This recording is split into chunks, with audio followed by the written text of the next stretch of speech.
ನಮಸ್ತೆ ಎಲ್ರಿಗೂ, welcome to our channel. ಇಂದು ನೋಡಿ ನಾವು 9ನೇ ತರಗತಿ ಗಣಿತ ಭಾಗ 1ರಲ್ಲಿ 2024-25ನೇ ಸಾಲಿನ ಹೊಸ ಪಠ್ಯಕ್ರಮದ ಪ್ರಕಾರ ಅಧ್ಯಾಯ 3 ನಿರ್ದೇಶಾಂಕ ರೇಖಾಗಣಿತ ಈ ಒಂದು ಅಧ್ಯಾಯದಲ್ಲಿ ಇಂದು ನಾವು ನೋಡ್ರಿ ಅಭ್ಯಾಸ 3.1ರ ಉತ್ತರಗಳನ್ನು ಸಂಪೂರ್ಣವಾದ ವಿವರಣೆಯೊಂದಿಗೆ ನೋಡೋಣ.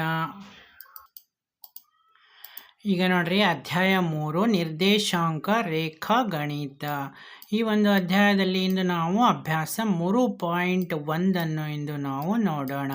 ಹಾಗಿದ್ದಾಗ ನೋಡ್ರಿ ಅಭ್ಯಾಸ 3.1 ಏನು ಹೇಳ್ತಾ ಇದೆ ನಮಗೆ, ನಿಮ್ಮ ಕಲಿಕಾ ಮೇಜಿನ ಮೇಲಿರುವ ಮೇಜು ದೀಪದ ಸ್ಥಾನವನ್ನು ಇನ್ನೊಬ್ಬ ವ್ಯಕ್ತಿಗೆ ನೀವು ಹೇಗೆ ವಿವರಿಸುವಿರಿ?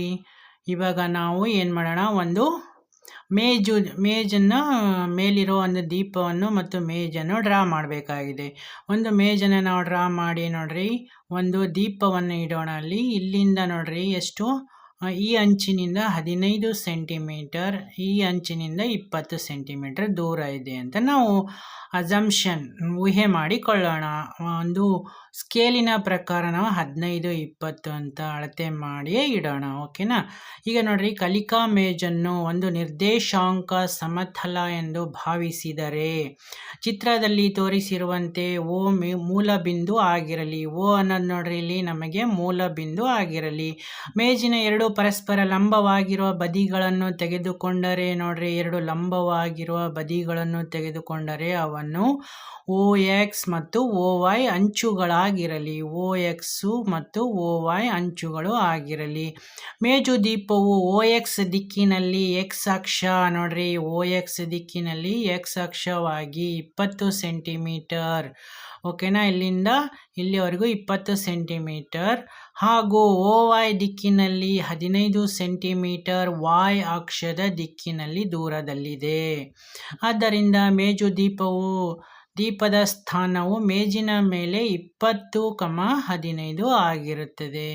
20-15, X ಅಂದರೆ 20, Y ಅಂದರೆ 15 ಆಗಿರುತ್ತದೆ. ಓಕೆನಾ? ಇವಾಗ ನೆಕ್ಸ್ಟ್ ನೋಡ್ರಿ ಎರಡನೇ ಪ್ರಶ್ನೆ ಏನು ಹೇಳ್ತಾ ಇದೆ, ರಸ್ತೆ ಯೋಜನೆ. ನಗರದ ಮಧ್ಯಭಾಗದಲ್ಲಿ ಒಂದನ್ನೊಂದು ಅಡ್ಡ ಹಾದು ಹೋಗುವಂತೆ ಒಂದು ನಗರದಲ್ಲಿ ಎರಡು ಮುಖ್ಯ ರಸ್ತೆಗಳಿವೆ. ಈ ಎರಡು ರಸ್ತೆಗಳು ಒಂದು ಉತ್ತರ ದಕ್ಷಿಣ ದಿಕ್ಕಿನಲ್ಲೂ ಇನ್ನೊಂದು ಪೂರ್ವ ಪಶ್ಚಿಮ ದಿಕ್ಕಿನಲ್ಲಿಯೂ ಇವೆ. ಪರಸ್ಪರ 200 ಮೀಟರ್ ಅಂತರದಲ್ಲಿರುವ ಇತರ ನಗರದ ಎಲ್ಲ ರಸ್ತೆಗಳು ಈ ರಸ್ತೆಗಳಿಗೆ ಸಮಾಂತರವಾಗಿವೆ. ಪ್ರತಿಯೊಂದು ದಿಕ್ಕಿನಲ್ಲಿ 5 ರಸ್ತೆಗಳಿವೆ ನೋಡ್ರಿ, ಪ್ರತಿಯೊಂದು ದಿಕ್ಕಿನಲ್ಲಿ 5 ರಸ್ತೆಗಳಿವೆ. 200 ಮೀಟರ್ = 1 ಸೆಂಟಿಮೀಟರ್ ಎಂಬ ಪ್ರಮಾಣವನ್ನು ಉಪಯೋಗಿಸಿ ನಿಮ್ಮ ನೋಟ್ ಪುಸ್ತಕದಲ್ಲಿ ನಗರದ ಒಂದು ಮಾದರಿ ನಕ್ಷೆಯನ್ನು ನಾವು ರಚನೆ ಮಾಡಬೇಕಾಗಿದೆ. ಅಡ್ಡ ರಸ್ತೆಗಳನ್ನು ಏಕರೇಖೆಗಳಿಂದ ನಾವು ಪ್ರತಿನಿಧಿಸಬೇಕಾಗಿದೆ. ಓಕೆನಾ? ನಿಮ್ಮ ಮಾದರಿಯಲ್ಲಿ ಅನೇಕ ಛೇದಿಸುವ ರಸ್ತೆಗಳಿವೆ. ಓಕೆನಾ? ಇಂತಹ ಪ್ರತಿಯೊಂದು ಜೊತೆ ಛೇದಿಸುವ ರಸ್ತೆಗಳು ಒಂದು ಉತ್ತರ ದಕ್ಷಿಣ ದಿಕ್ಕು, ಇನ್ನೊಂದು ಪೂರ್ವ ಪಶ್ಚಿಮ ದಿಕ್ಕಿನಲ್ಲಿರುವ 2 ರಸ್ತೆಗಳಿಂದ ಉಂಟಾಗಿದೆ. ಪ್ರತಿಯೊಂದು ಜೊತೆ ಛೇದಿಸುವ ರಸ್ತೆಗಳನ್ನು ಈ ಮುಂದಿನ ಕ್ರಮದಲ್ಲಿ ಆಧರಿಸಬಹುದು. ಉತ್ತರ ದಕ್ಷಿಣ ದಿಕ್ಕಿನಲ್ಲಿರುವ 2ನೇ ರಸ್ತೆ ಮತ್ತು ಪೂರ್ವ ಪಶ್ಚಿಮ ದಿಕ್ಕಿನಲ್ಲಿರುವ 5ನೇ ರಸ್ತೆಗಳು ಒಂದನ್ನೊಂದು ಸಂಧಿಸುವ ಸ್ಥಾನವನ್ನು ನಾವು ರಸ್ತೆ ಛೇದನ 2,5 ಎಂದು ಕರೆಯುತ್ತೇವೆ. ಈ ಪದ್ಧತಿಯನ್ನು ಉಪಯೋಗಿಸಿ 4,3 ಎಂದು ಎಷ್ಟು ರಸ್ತೆ ಛೇದನಗಳನ್ನು ಉಲ್ಲೇಖಿಸಬಹುದು? ಎರಡನೇದು ನೋಡ್ರಿ, 3,4 ಎಂದು ಎಷ್ಟು ರಸ್ತೆ ಛೇದನಗಳನ್ನು ಉಲ್ಲೇಖಿಸಬಹುದು ಎಂಬುದನ್ನು ಕಂಡುಹಿಡಿಯಿರಿ. ಪರಿಹಾರ ನೋಡ್ರಿ, ಇದೊಂದು ಪ್ರಶ್ನೆ, ಇಷ್ಟು ದೊಡ್ಡ ಪ್ರಶ್ನೆಗೆ ಪರಿಹಾರವನ್ನು ಈಗ ನಾವು ನೋಡೋಣ.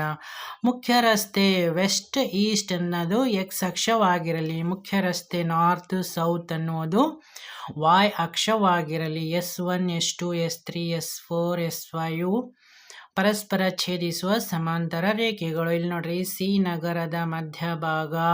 ಅಡ್ಡ ರಸ್ತೆಗಳು ಪರಸ್ಪರ ಲಂಬವಾಗಿವೆ. 4,3 ಎಂದು ಕೇವಲ ಒಂದು ಛೇದನ ರೇಖೆಯನ್ನು ನಾವು ಉಲ್ಲೇಖ ಮಾಡಬಹುದು. 3,4 ಎಂದು ಕೇವಲ ಒಂದು ಛೇದನ ರೇಖೆಯನ್ನು ಮಾತ್ರ ಉಲ್ಲೇಖಿಸಬಹುದು.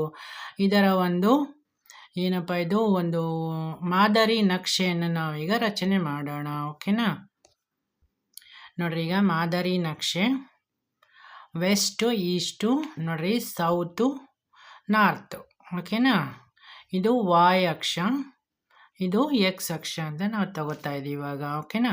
ಎಸ್ ಅನ್ನೋದು ಸೌತು, ನಾರ್ತು. ಓಕೆನಾ? Next S1, S2, S3, S4, S5 ಅನ್ನೋದು ಇವು ಅಡ್ಡ ರಸ್ತೆಗಳು. ಇದು S1, S2, S3, S4, S5 ಅನ್ನೋದು ಇವು ಕೂಡ ಅಡ್ಡ ರಸ್ತೆಗಳಾಗಿವೆ. ಇಲ್ಲಿ ನೋಡ್ರಿ ಛೇದನ 1 2 3 4 ಅನ್ನೋದು ಎಕ್ಸ್ ಮೇಲೆ 4, ವಾಯ್ ಮೇಲೆ 1 2 3 3 4, 3 ಇಲ್ಲಿ ಚುಕ್ಕೆ ಬರುತ್ತೆ.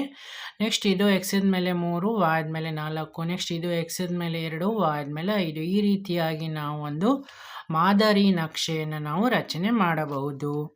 ಓಕೆನಾ? ಅರ್ಥ ಆಯ್ತಲ್ವಾ? ಇಲ್ಲಿಯವರೆಗೂ ವಿಡಿಯೋ ನೋಡಿದ್ದಕ್ಕಾಗಿ ತುಂಬ ಧನ್ಯವಾದಗಳು. ನಮ್ಮ ವಿಡಿಯೋ ಇಷ್ಟವಾದರೆ ಲೈಕ್ ಮಾಡಿ, ಶೇರ್ ಮಾಡಿ, ಸಬ್ಸ್ಕ್ರೈಬ್ ಮಾಡಿ. Thank you.